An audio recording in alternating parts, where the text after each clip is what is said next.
EMF speed shop. So my buddy came over and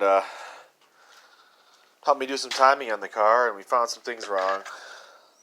This wire right here, the ground on the coil was kind of stripped, so wasn't grounding properly. So I ended up just throwing the MSD back in there. So that was one problem. So we got the MSD ignition or street fire back in there.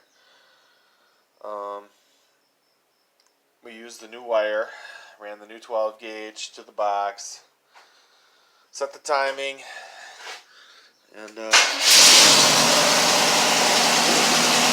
cold start. It runs like a top.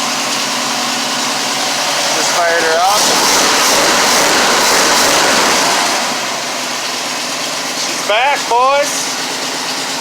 Just wanted to give you guys an update. You know, all two of you who are still watching my videos.